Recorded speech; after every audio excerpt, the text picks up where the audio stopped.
السلام علیکم ورحمۃ اللہ وبرکاتہ۔ شرابی پر اللہ کی رحمت۔ دوستو، ایک شخص تھا جس کا جنازہ صبح سے اس کے آنگن میں پڑا ہوا تھا۔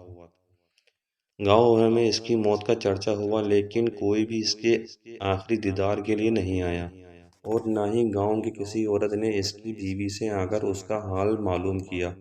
دن مکمل گزر گیا اور پھر جنازہ لے کر جانے کا وقت آیا، اور ایک اور انہونی ہو گئی۔ آخر یہ سب کیا ماجرا تھا؟ آج یہ سبق دینے والے واقعے کے بارے میں جانتے ہیں۔ ایک روایت میں ہے، کسی کی برسوں پہلے کسی گاؤں میں ایک شخص اپنے خاندان سمیت رہا کرتا تھا۔ وہ بہت بد چلن اور برا انسان تھا، ہر وقت شراب کے نشے میں دھت رہتا تھا۔ گاؤں کا کوئی بھی شخص اس کو پسند نہیں کرتا تھا۔ وہ شخص محنت مزدوری کر کے جو کچھ بھی کماتا، اس کا زیادہ تر وہ اپنی شراب پینے کی عادت پر لگا دیتا۔ اس کے ساتھ ساتھ اس کے بیوی بچے بھی مفلسی کی زندگی گزار رہے تھے۔ وقت گزرتا جا رہا تھا اور اس آدمی کے جسم میں شراب خون کی جگہ لے رہی تھی۔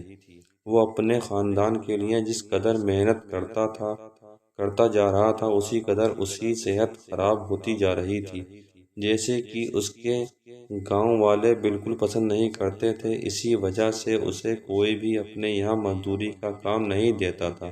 ہمیشہ ہی اسے کام کے لیے کسی دوسرے گاؤں کی طرف جانا پڑتا تھا۔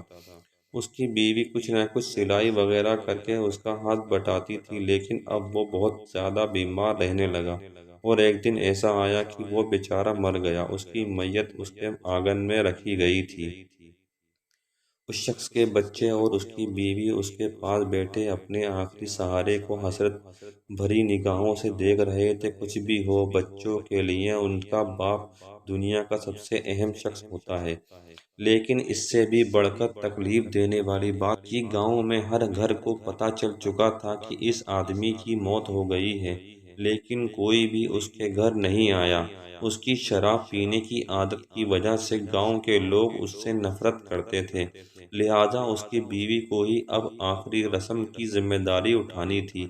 وہ نیک عورت اپنے معصوم بچوں کو اپنے باپ کی میت کے پاس بٹھا کر بازار گئی، اس کے لیے کفن خریدا اور ایک غسل دینے والے شخص کو بلا لائی جو اسے غسل دے سکے، اور گاؤں کے قبرستان میں جا کر اس نے قبر کھودنے والے شخص سے اس کی قبر کو تیار کرانے کے لیے بھی کہا۔ اس کے بعد وہ گھر واپس آ گئی۔ بچے غم اور پریشانی کے عالم میں ماں سے لپٹ کر رونے لگے، اور ایک بار پھر ان کا گھر رونے دھونے کی آوازوں سے بھر گیا۔ اس کے بعد میت غسل دیا گیا، جبکہ شام ڈھلنے کو تھی اور مغرب کا وقت قریب تھا۔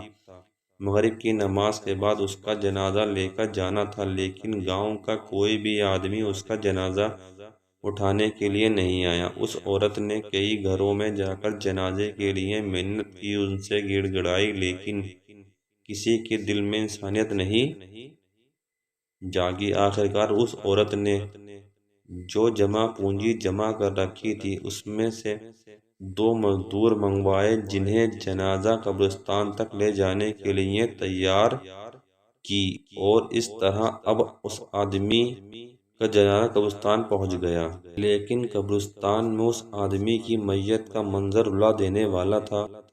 ایک اکیلی عورت میت کے پاس کھڑی تھی، انتظار کر رہی تھی کہ کون آئے گا اور اس کا جنازہ پڑھائے گا۔ رات کا اندھیرا بڑھتا جا رہا تھا۔ جنازہ صبح سے اس کے آنگن میں پڑا ہوا تھا۔ گاؤں بھر میں اس کی موت کا چرچا ہوا، لیکن کوئی بھی اس کے آخری دیدار کے لیے نہیں آیا۔ اور وہیں گاؤں کی کسی قبرستان کے قریب ہی ایک پہاڑی تھی جس پر ایک بزرگ رہا کرتے تھے۔ وہ اللہ کے نیک بندے اور ولی تھے۔ گاؤں کے سبھی لوگ ان سے نصیحت لیا کرتے تھے اور انہیں اپنا پیر اور مرشد مانتے تھے۔ وہ بزرگ شخص آج تک اس پہاڑی سے نیچے نہیں اترے تھے، لیکن آج انہوں نے پہاڑی کے کنارے پر کھڑے ہو کر قبرستان میں دیکھا اور وہاں ایک عورت کو میت کے پاس کھڑا پایا، تو وہ تیزی سے پہاڑی سے نیچے اترے۔ یہ ایک غیر معمولی بات تھی، کیونکہ انہوں نے آج سے پہلے کبھی ایسا نہیں کیا تھا۔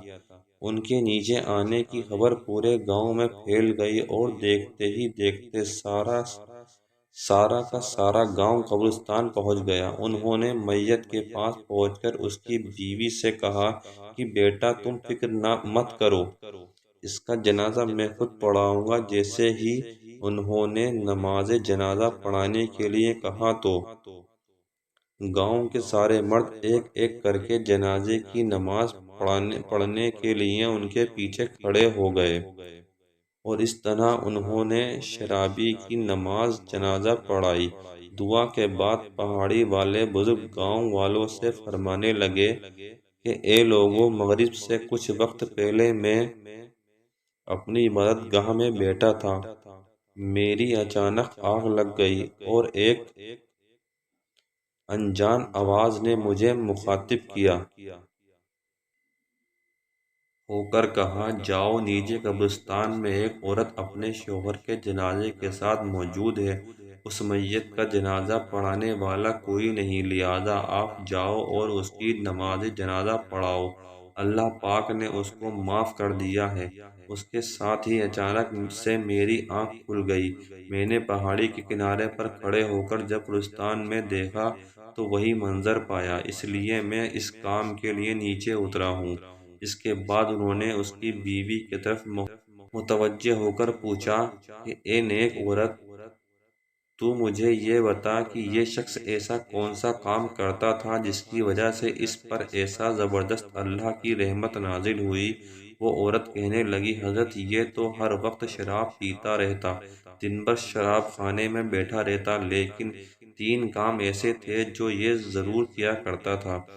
اس میں پہلا کہ یہ میرا شوہر ہر رات شراب کے نشے میں رہتا تھا اور اسی حالت میں سو جاتا، لیکن جیسے ہی صبح اس کی آنکھ کھلتی وہ نماز ادا کیا کرتا۔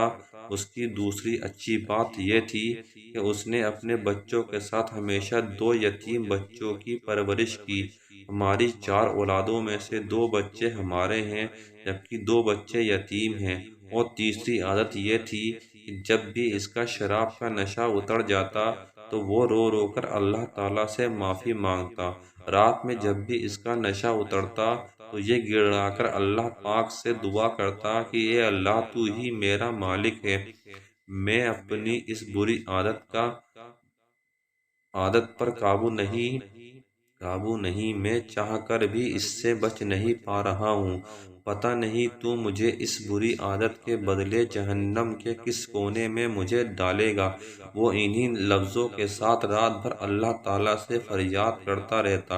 یہ سن کر وہ بزرگ کہنے لگے کہ اللہ تعالیٰ نے اسے معاف کر دیا ہے۔ اس کے بعد سب گاؤں والوں نے مل کر اسے دفن کیا۔